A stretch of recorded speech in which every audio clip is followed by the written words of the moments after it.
Hello and welcome to another Algebra 1 lesson by eMath Instruction. My name is Kirk Weiler and today we'll be doing Unit 9, Lesson 5 on quadratic equations with irrational solutions. Wow, that's a mouthful. Now I want to remind you that in the last unit, boy did we spend a lot of time solving quadratic equations. And we solved them in a variety of different ways. We solved them using the method of completing the square, which we're going to review in this lesson. We solved them using factoring. We solved them using our graphing calculators. Also, we're going to review that in this lesson. The zero product law, that's not so much going to matter in this lesson. But every time we solved a quadratic equation in unit number 8, the solutions were always rational numbers. Okay, but now we start to see quadratic equations that have irrational numbers as their solutions. Let's jump right into the lesson and see where we're going to go with this. All right, now the solutions to simple quadratic equations. In the last unit, as I mentioned, we solved many quadratic equations using factoring and completing the square. In every case, the two solutions were both rational numbers, but the solutions can certainly be irrational as well. So let's take a look at exercise number 1. Solve each of the following simple quadratic equations using inverse operations. Write any irrational answers in simplest radical form. All right, now remember, when I look at something like x squared equals 100, when I look at that, right, it's going to have two answers because there are two numbers that when you multiply them by themselves will give you 100, right? And we can find that by doing the inverse operation of squaring, which is taking the square root. The thing that is trickiest for students is remembering that when you do that, you get both the principal square root and the negative square root. So if I have x squared equals 100, then x is either equal to the positive square root of 100 or the negative square root of 100. And that means x is either equal to negative 10 or x is equal to positive 10. Now that's a completely good way of writing down your answer, but many math teachers will actually just write it down as x equals plus or minus 10. And this is really writing it down as two answers, sort of in the space of writing down just one answer. Now, obviously 10 is a rational number because it can be written as 10 over 1, okay? All the rest of these have irrational solutions, and yet they start always in the same way. Right, if I have x squared equals 7 and I take the square root of both sides, then I'm going to get x equals plus or minus the square root of 7. Now, what do I do with that? Well, the answer is nothing. And I don't do anything with that because the square root of 7 can't be simplified. There are no perfect squares that sit inside of it. So I literally say, well, that's done, right? That's it. X equals plus or minus the square root of 7.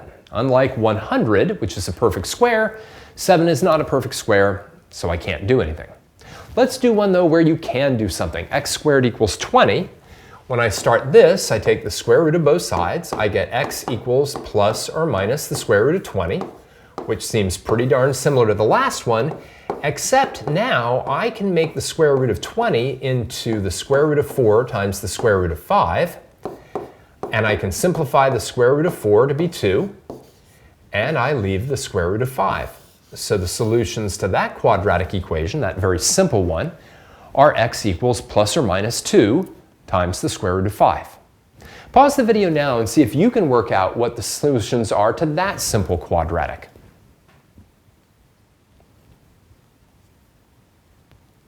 All right, well, if x squared is equal to 48, then when I take the square root of both sides, x will be the plus or minus square root of 48.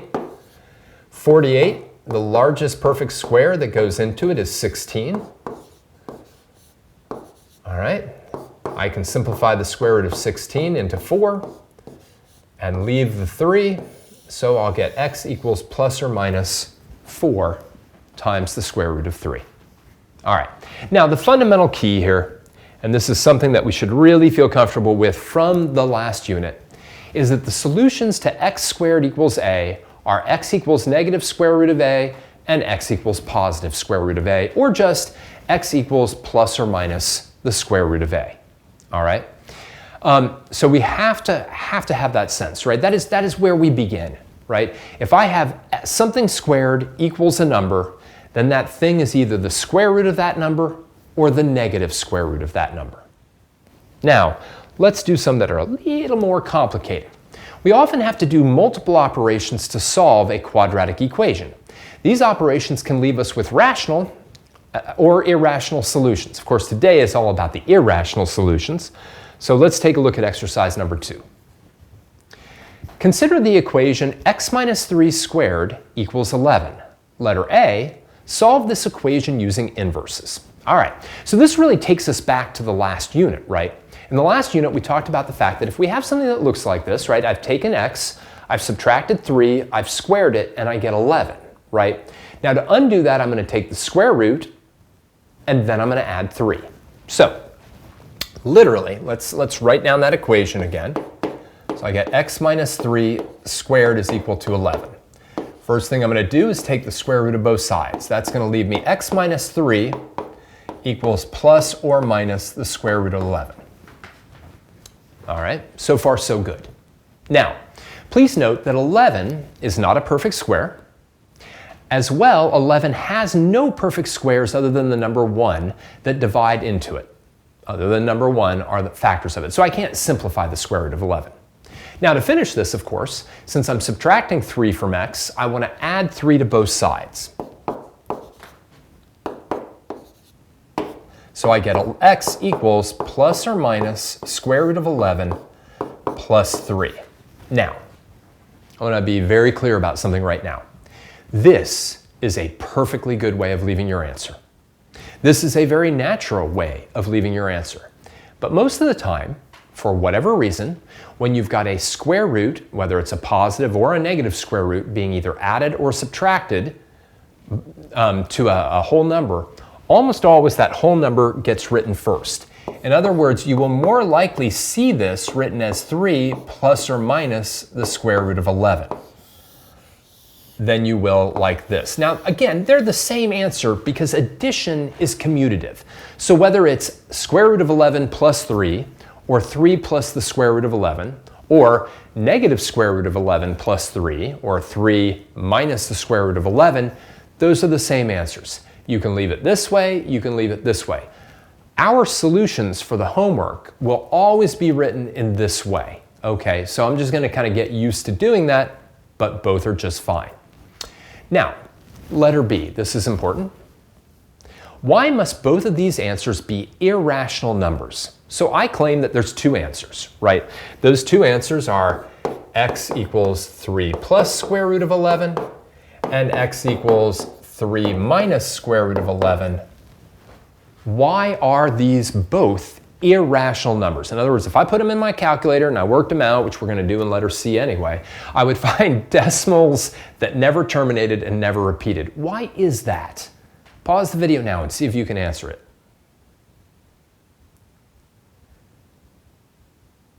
Well, it's pretty simple. Anytime we add a rational number to an irrational number, we get an irrational number. So anytime we add or subtract a rational and irrational number,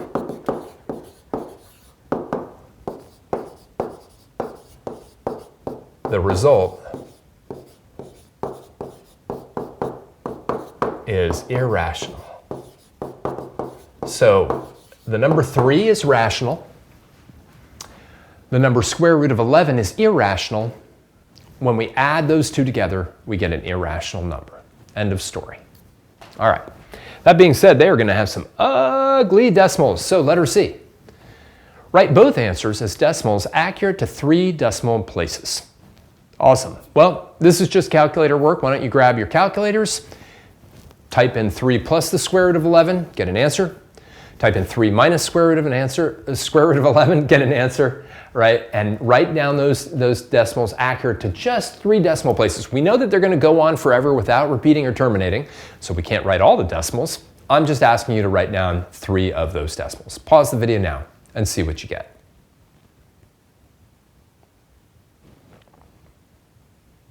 All right, well, let me just bail out of here real quick. Open up our calculators.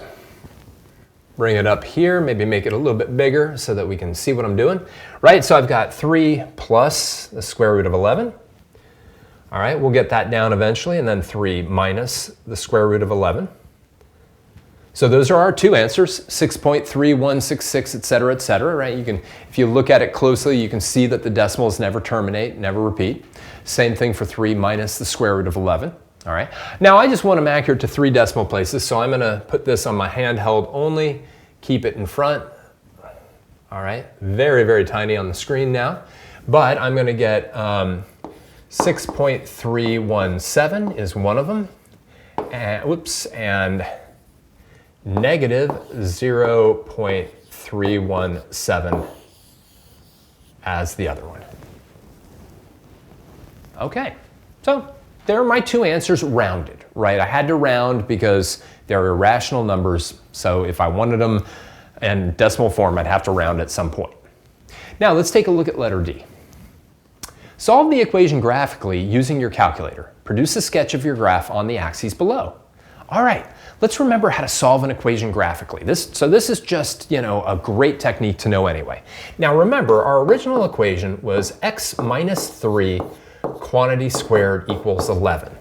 And if you recall, the way that you can solve any equation graphically, any equation, is you can put this into one function, f1 of x, and you can put this into another function, f2 of x, using the calculator notation for the TI Inspire. You can then graph the two and find their intersection points. All right, so let's do that again. I'm gonna come out of this really quickly and exit out of this so I can make this a bit bigger. All right, I want you to be able to see what's going on here. I need to go over to my graph pad, so I'm going to just kind of flip over here. Now remember, on the left side of that equation, we had x minus 3 squared. Okay, and on the right side of the equation, oops, oh, I just wanted f2. I just want f2 equal, oh, that's not what I wanted. Well, okay, maybe it'll be fine anyway. Let's see. Now, it's not big enough to see my intersection yet, and that's because my window's not big enough, right? I need to get my window to look like that, negative 5 to 10 on my x-axis and negative 5 to 15 on my y-axis.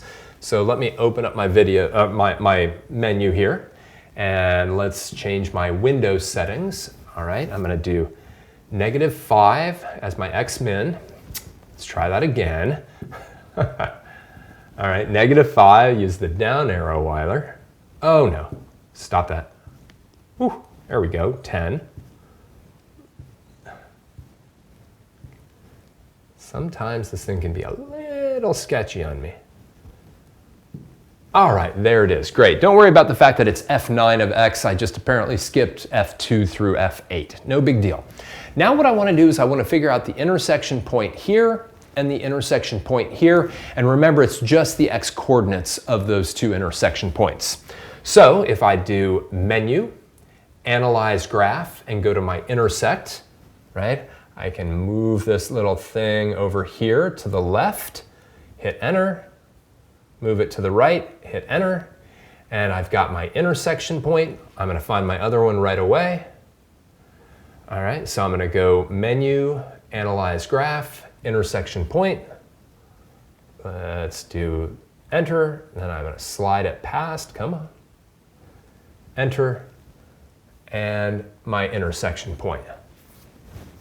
All right, so all I want in my intersection points are my two decimals. Now, unfortunately, right now, I don't have enough decimals showing there to get it all. I've just got 6.32. But you can see, right, my two solutions, 0.6317 and 0.317, are exactly the x coordinates that I'm getting here, with the exception that my calculator is rounding a little bit too much there. But let's graph this thing. All right, handheld only, always in front, view full screen. Right, and I don't need to make the best graph on earth. I'm just trying to get it about right, like that. That's definitely not the best graph on earth. Whenever I do solve an equation graphically, I want to label my two equations, y equals x minus 3 squared and y equals 11. I've got my intersection points at negative 0.317, comma 11, and at I'm going to put in that extra decimal place, 6.317, comma 11. That's just a setting on my calculator. But again, keep in mind that the actual solutions are just x equals negative 0.317 and x equals 6.317. Remember, the solutions are only the x coordinates of the intersection. All right? But it's kind of cool, right? Now, we definitely need our calculator one way or another if we want these answers in terms of decimals, because they're messy answers. They're irrational solutions to these quadratic equations. So let's work with it a little bit more. Let me move this thing down here. All right. Now, we may have to use completing the square in order to use inverses to solve a quadratic, just as we did in the last unit, okay? So we're going to see that again in just a moment. But let's take a look at exercise number 3. Consider the equation x squared plus 8x minus 16 equals 0. Solve this equation graphically. Produce a sketch of your graph in the space to the right, indicate your window, round your answers to the nearest thousandth. All right, so what I'd like you to do is pause your video now, okay? Or pause this video now. See if you can solve this thing graphically. You might have to noodle around with the window a little bit. You might even have to noodle around with the settings on your calculator like I'm going to in order to try to get 3 decimal places to show up, all right? So see if you can do that, and then we'll talk about the answers, and then we'll look at how we finish this or solve it by completing the square.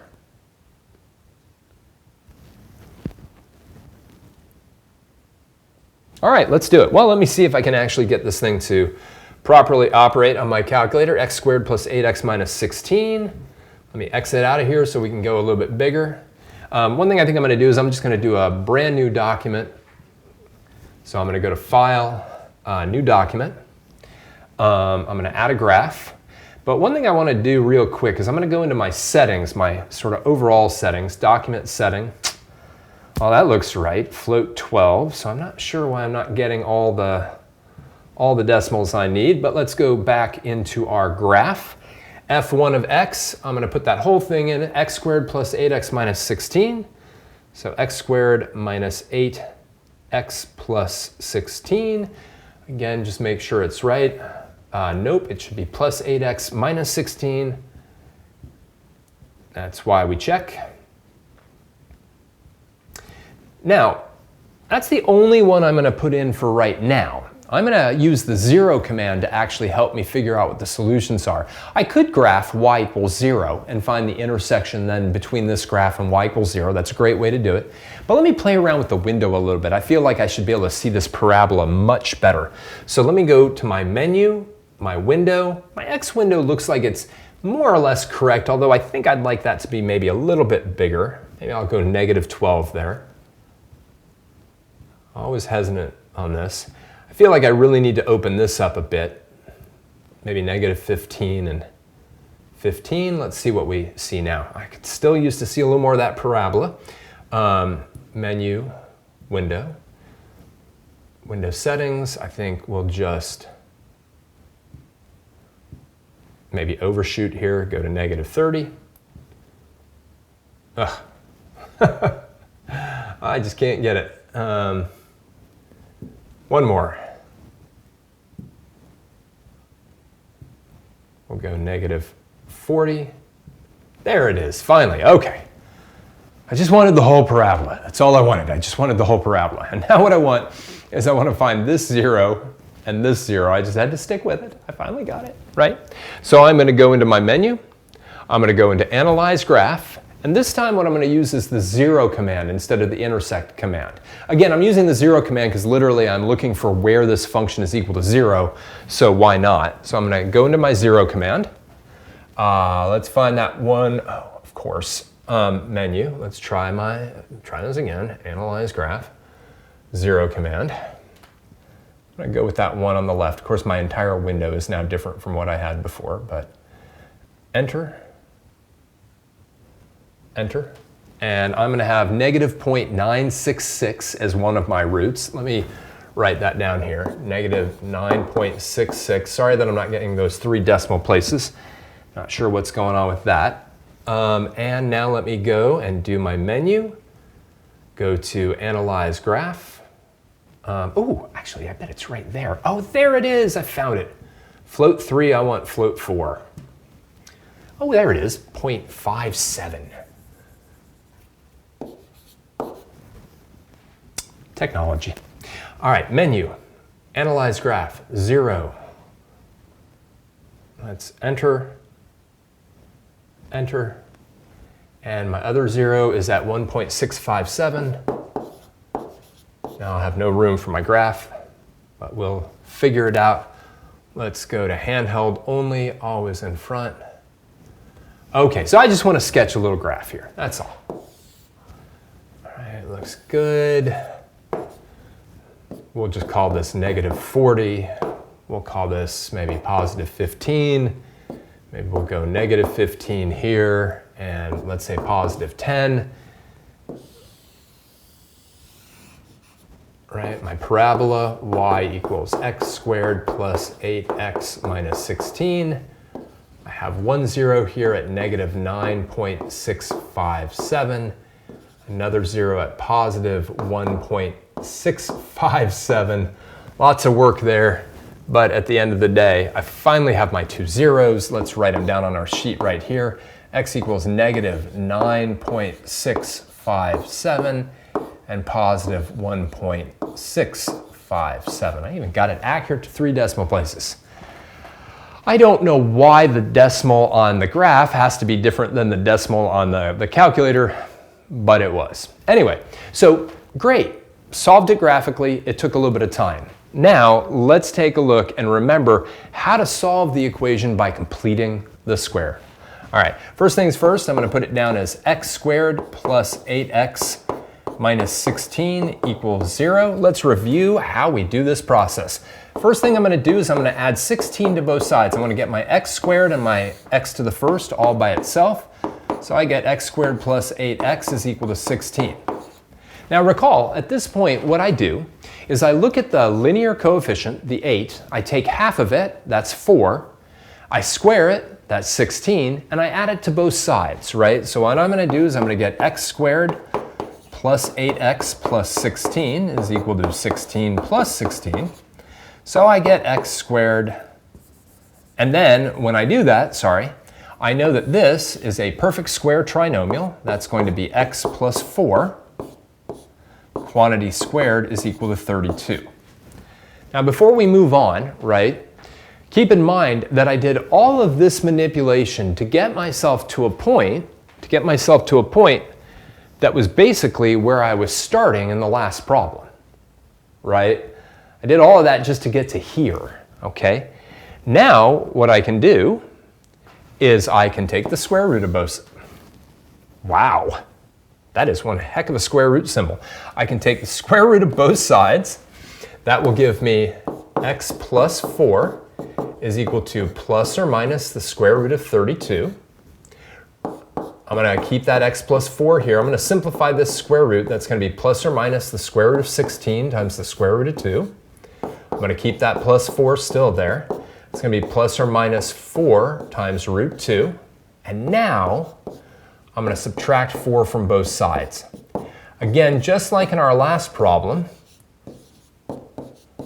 right? Just like in our last problem, it is perfectly okay to leave our answer like this. But many, many times, it will be written like this. X equals -4 plus or minus 4 times the square root of 2. Either way, this is an or thing. You can write it in either form, okay? Oh, these are messy answers, right? And they're definitely irrational because I've got a rational number times an irrational number, which is irrational, minus a rational number, which gives us an irrational result.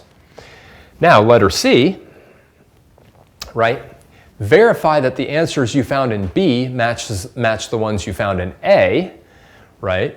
So that means I got to take my calculator out and work out the decimals for the 2 answers, right? And those 2 answers are going to be -4 plus 4 times the square root of 2, whatever that's equal to, and negative 4 minus 4 times the square root of 2, whatever that is. So I'd like you to take your calculators out, crank these things in, get answers, and round them to the nearest 3 decimal places because I want to compare them to what I got in the graphical answers. So go ahead and do that, and then we'll revisit it.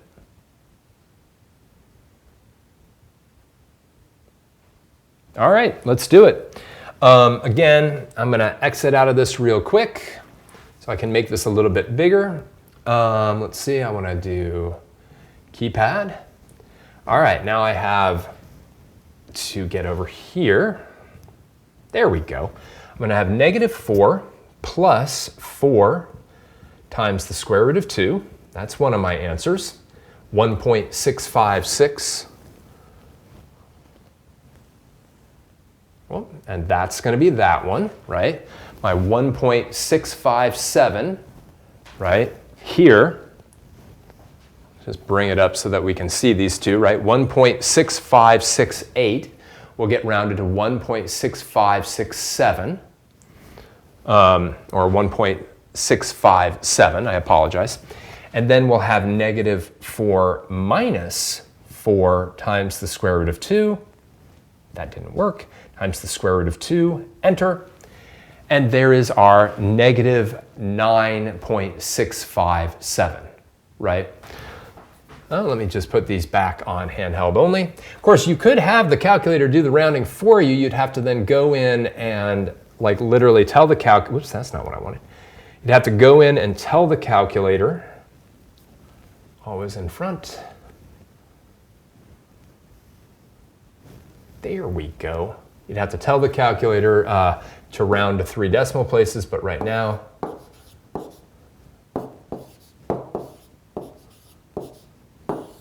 you're going to get that.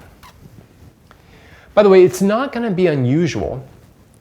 Have you noticed this? For the decimals here to be the same in both answers, right? Now I've got 1.657 and negative 9.657. They won't always be the same, but you'll notice it will happen a fair amount for what it's worth. All right, that being said, let me just bring this thing back down here. Let's take a look and get some practice on this in exercise number 4. Solve each of the following quadratic equations using the method of completing the square. Write all square roots in simplest radical form. All right, so we're not going to particularly use our calculators on this one. This is just going to be straight up. Let's crank through it. Let's get answers in simplest radical form. Now, let's do another one of these together because it doesn't hurt for you to see another one before I turn you loose on them. All right, so letter A, right? X squared minus 4x minus 16 equals 0. What I want to do, just like before, I want to get the constant over to the other side first. That's going to give me x squared minus 4x is equal to 16. I now need to take half of negative 4, which is going to be negative 2, square it, and I'll get 4. So I'm going to add that to both sides. So I'll get x squared minus 4x plus 4 is equal to 16 plus 4. This now can be factored into a perfect square. Right? X squared minus 2 is equal to 20. And I'm finally ready to do some square roots. Take the square root of both sides and I'll get x minus 2 is equal to plus or minus the square root of 20. Now the square root of 20 can be simplified. Sometimes at this stage, if you're lucky, you'll get a square root that can't be simplified. I get the negative plus or minus the square root of 4 times 5. So I'll get x minus 2 is equal to plus or minus 2 root 5. Running out of room. Add 2 to both sides, and I'll get x equals 2 plus or minus 2 square root of 5. Now, it's real easy in math to do something that looks right, feels right, but is wrong. So for instance, it would be very tempting to say, well, 2 plus 2 root 5, well, I'll just add the 2 and the 2 and I'll get 4 root 5. You can't do that, right? If I had 2 plus 2x, you can't make it 4x, right? Likewise, because this 2 doesn't have a root 5 attached to it, I can't combine it with this 2 that does have a root 5 attached to it. So I just leave it as x equals 2 plus or minus 2 times the square root of 5, or you could have plus or minus 2 root 5 plus 2. That would be fine as well. Let's do another one together and then we'll have you do the last two on your own. They're almost identical, all of these things. All right, so let's take a look at letter B. Again, just like in letter A, the first thing I kind of want to do is I want to move the 34 to the other side. That ends up giving me x squared plus 14x is equal to negative 34. I then take half of 14, which is obviously 7. I square it and I get 49, right? Add the 49 to both sides. I get x squared plus 14x plus 49 is equal to negative 34 plus 49. All right, this can then be factored as x plus 7 quantity squared, and negative 34 plus 49 is 15. I'm finally at a point where I can take square roots. Take the square root of both sides. I get x plus 7 is equal to plus or minus the square root of 15. Now, before we move on, right, I'm at the same place I was at right here, right? I took the square root of both sides, got rid of the squaring, etc. But big difference, 15 versus 20, right? 20 has a perfect square that goes into it, specifically the perfect square 4. 15 is in a sense kind of nice because it doesn't have a perfect square that goes into it. We can't simplify the square root of 15. So all I have to do is now subtract 7 from both sides and leave the answer as either negative 7 plus or minus the square root of 15, and that's the way that you would typically see it left in a multiple choice problem, or x equals plus or minus the square root of 15 minus 7. Either one of these is a good way of leaving your answer.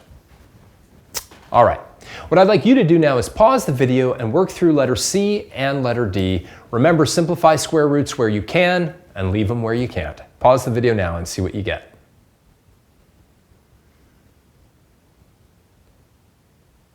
All right, let's do it. So, go up here. Again, add 53 to both sides to begin. On letter C, x squared plus 2x equals 53. Take half of the number 2, that's equal to 1. Square it, that's equal to 1. Add 1 to both sides.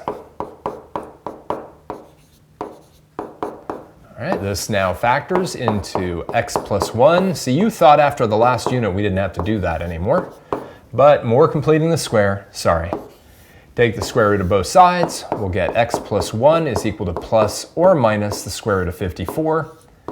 We don't get as lucky as we did in the last problem because we can simplify the square root of 54. Given that 9 goes into it 6 times and 9 is a perfect square, I get x plus 1 is equal to plus or minus 3 times the square root of 6. Whew. I can now subtract 1 from both sides, and I will get x equals negative 1 plus or minus 3 times the square root of 6. Wow. I kind of like it when the number underneath the radicand has no perfect squares that go into it, like problem B with that 15, because then I can like really just subtract or add and I'm kind of done with it. Let's do one last problem like this. All right, as if completing the square wasn't rough enough, now we throw in some radical work for you. All right, I'm going to subtract a 13 from both sides. I'm going to have x squared minus 10x is equal to negative 13. Take that negative 10, divide by 2, I get negative 5. Square it, and I get 25. That's when I have to add to both sides. So x squared minus 10x plus 25 equals negative 13 plus 25. This now factors as x minus 5 quantity squared. Negative 13 plus 12 is negative 13 plus 25 is positive 12. Take the square root.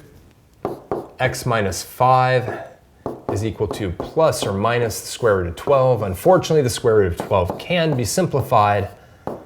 That's going to be plus or minus the square root of 4 times the square root of 3. X minus 5 is equal to plus or minus 2 times root 3. Sorry, that got a little loud there. Add 5 to both sides. And we finally get x equals 5 plus or minus 2 times the square root of 3. Wow. Now that is an algebra problem and a half, right? I tell you, I bet once we saw the zero product law in the last unit, you were probably like, oh, thank goodness, never have to do completing the square again. Whoops. That's going to be a technique that's going to follow you throughout mathematics, whether you like it or not. And there is a lot of work here, but really, it's not that different fundamentally than what we did in the last unit where we used completing the square to solve a quadratic. The big difference is this time, when we took the square root of both sides, we were taking the square root of numbers that aren't perfect squares, and so that introduces irrational numbers into our calculations. It's annoying, no doubt about it, especially when you have to simplify the square roots, but at the end of the day, it is still a very similar process. So let's talk about things. Since solving quadratic equations almost invariably involves taking square roots, and because taking square roots could involve taking the square root of a not perfect square, quadratic equations can have irrational numbers as their solutions. That's just the way it is. Side note, one thing we didn't explore in this unit, or this lesson, is that when they have irrational solutions, that means you couldn't have solved it using the zero product law and factoring. Factoring and the zero product law will always give you rational numbers as solutions, not irrational numbers. All right, and we'll explore that maybe a little bit more in the next lesson or the next couple of lessons. For now, I just want to thank you for joining me for another Algebra 1 lesson by eMath Instruction. My name is Kirk Weiler, and until I see you again, keep thinking and keep solving problems.